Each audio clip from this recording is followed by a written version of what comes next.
up, guys? The phenomenal AJ Styles, and you're watching BrettO Live. What is going on, guys? BrettO Live back with another video, and today this is going to be the Week in Review episode 58. Yes, guys, 58. I cannot believe it. I'm honestly going to jump right in. But before we do, follow me on Instagram at BrettO Live Dirty Figures. Trying to hit 10,000 followers over there. How to spell it is on the screen right now. But yes, guys, episode 58. Let's get into it. Starting over here was Bobby Lashley versus R-Truth, or should I say Ricky, which I find hilarious. R-Truth's alter ego, Ricky. I find it freaking hilarious how he puts those teeth in and then he just starts acting stupid. I find it freaking hilarious. But, of course, in the end, Bobby Lashley did end up picking up the victory. But backstage, MVP talks a little sense into Bobby Lashley. He's like, when is Bobby Lashley stop going to go up against, like, R-Truth? And he's going to start going up against, like, the champion. And I will talk about what happens later in the show. But yeah, I thought that was pretty interesting. Moving over here was Natalya versus Shayna Baszler in a submission match. This match wasn't too bad. Find it kind of boring, to be honest with you. In the end, Shayna Baszler locked in her Cara feud or clutch or whatever you call it. And then she did tap out Natalya. And then Natalya had a fit after. I was not really into this. I find this really boring. Almost fell asleep, actually.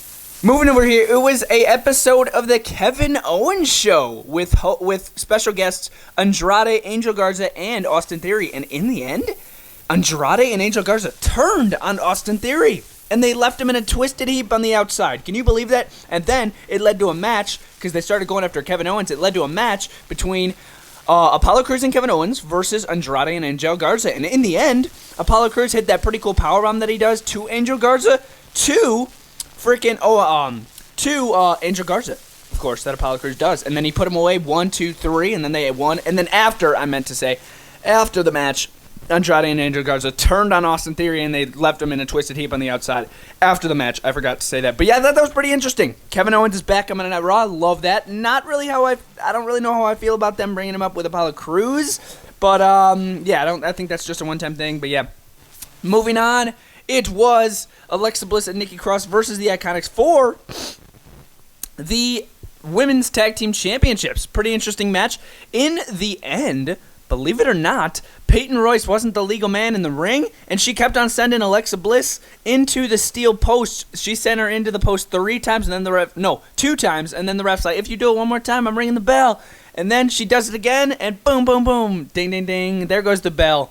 And then Alexa Bliss and Nikki Cross retain their tag titles. And then legit, like backstage after this match, Billie Kay slaps Peyton Royce in the face. And then she's like, what were you thinking? And then she's like, I'm sorry, I don't know why I just did that. No, the Iconics are not splitting up. It's just like, they were just pretty emotional backstage. I thought that was pretty interesting. Moving over here was the celebration because of Asuka.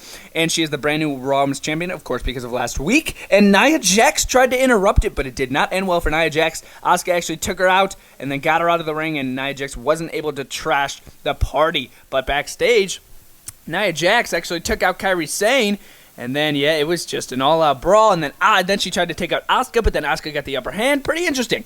Asuka versus Nia Jax probably coming up at Backlash, gonna be pretty cool. But yeah, I thought that was okay. Moving over here, this was like insanely boring.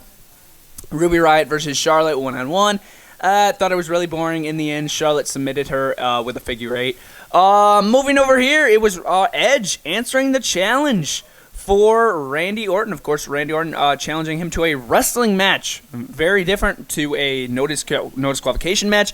But yeah, Randy Orton, Edge, and it will happen at Backlash. It's going to be really cool. Very intense promo here. Edge is like, okay, I accept it. Shut up, Randy. And all this stuff, like exposing him for his father and his third-generation stuff, how he was just handed everything. But then again, Randy Orton earned a lot of his stuff. I can't really agree with Edge fully there. But, yeah, Edge did accept the challenge, and that will happen at Backlash. And I think it's going to be freaking amazing. And Charlie Caruso keeps on saying this is going to be like the best match of all time. I have no idea who came up with that, but I don't know if it's going to be the best match of all time, but it should be a pretty decent match. Moving over here, well, before this, it was actually Buddy Murphy versus Humberto Carrillo, and then Buddy Murphy did beat Humberto Carrillo. Thought it was stupid, so annoying. And then Aleister Black wanted a challenge against Buddy Murphy, and it happened. But before this, of course, Andrade and Angel Garza beat up Austin Theory and left him in a twisted heap on the outside. Similar to what Aleister Black was. He was on the outside, and then Seth Rollins come up to him, and then he's like, join us. And then Seth Rollins recruited Austin Theory, told him to go into the ring and assault Aleister Black, and then that's what they all did. They assaulted Aleister Black, and Austin Theory is now part of the Monday Night Messiah. He is the second disciple of the Monday Night Messiah. Can you believe it? That is absolutely awesome. I love it. Didn't really know how I felt about Austin Theory being with Angel Garza and Andrade. I thought that was really boring. So yeah, hopefully he could set up something pretty cool here, and it already is pretty cool in my opinion. Moving over here, it was Baron Corbin, of course, with the Brand Invitational.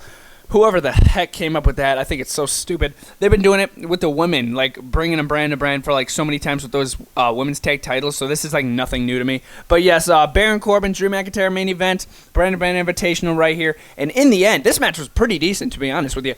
They had a superplex off the top rope. I think Baron Corbin actually did it to Drew McIntyre. I have it set up wrong here. But yeah, Baron Corbin did a superplex to Drew McIntyre off the top rope. Drew McIntyre did an overhead suplex to Baron Corbin. This match was just actually pretty decent. It wasn't amazing. It was pretty decent. It was pretty obvious that Drew McIntyre was going to win.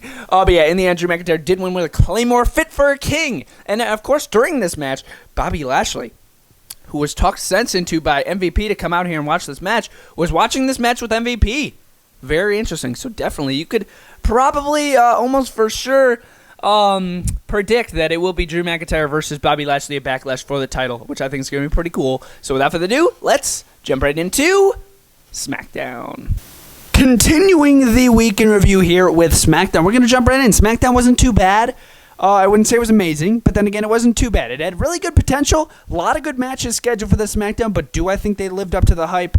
Not necessarily. Without further ado, let's jump right in. Starting over here with Charlotte versus Bayley. This was probably my favorite match of the night, not gonna lie. Even though it was a women's match, this was still one of my favorite matches of the night. Just like really anticipated ever since last week. Bayley, of course, I talked about it in the last week in review. Charlotte and Bayley were calling each other out. Of course, champion versus champion. Here we have it on SmackDown. Pretty decent match. In the end, pretty disappointing ending. Bayley actually used the ropes to pin Charlotte, and the referee, quote unquote, didn't see Bayley cheat with the ropes. Oh my gosh, it was so obvious that she was doing it. Oh my gosh.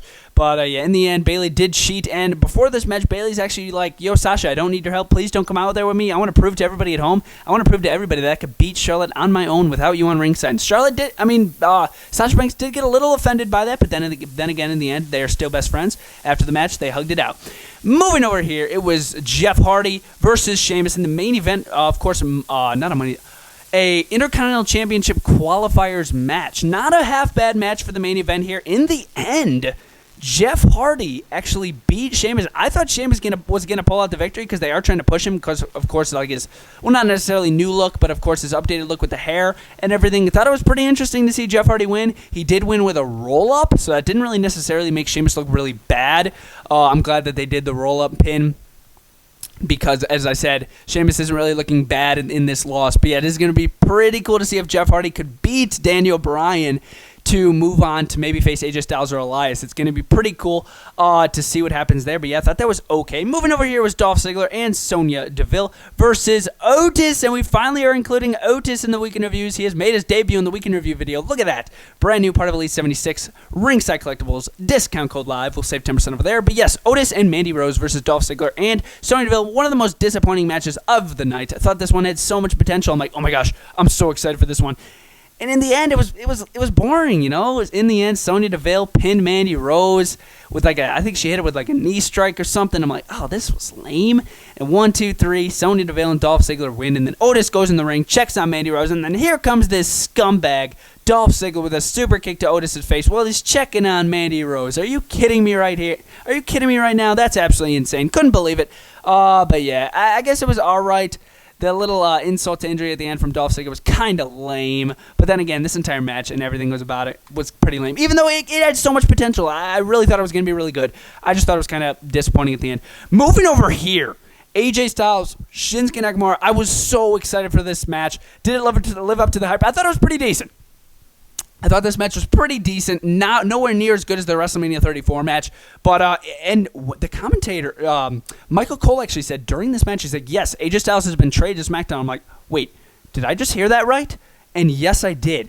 AJ Styles has been traded to SmackDown. I have no idea who Raw traded for, so I don't know who's going to be from SmackDown going to Raw. I don't know what's going on with this, but they've been doing a lot of this, like sending different superstars, different brands. I'm getting a little confused, but yes, AJ Styles is now on SmackDown, I guess, and he went up against Shinsuke Nakamura for, of course, the Intercontinental Championship tournament, and in the end, AJ Styles did pick up the victory, obviously, against Shinsuke Nakamura with a phenomenal forearm, which was phenomenal. It was good to see AJ Styles back on the show that he freaking built, the house that AJ Styles built. I wish he said it. I wish he said it on a microphone. That would have been so cool. But yes, in the end, AJ Styles did pick up the victory, and I freaking love it. Moving on to face, I think it was Elias. So yes, it's going to be, as I said, AJ Styles and Elias in a match, and then also Jeff Hardy and Daniel Bryan in a match. Who will go on to fight for the IC title? Let me know down in the comments down below, guys. Moving over here, the dirt sheet. In the beginning, Miz and Morrison over here, and Miz and Morrison actually got carried away when Braun Strowman interrupted. He's like, "Yeah, Miz would take you out. Miz is a beast and all this." And then he's like, "You know what? Miz challenges you to a match right now." And Miz is like, "Wait,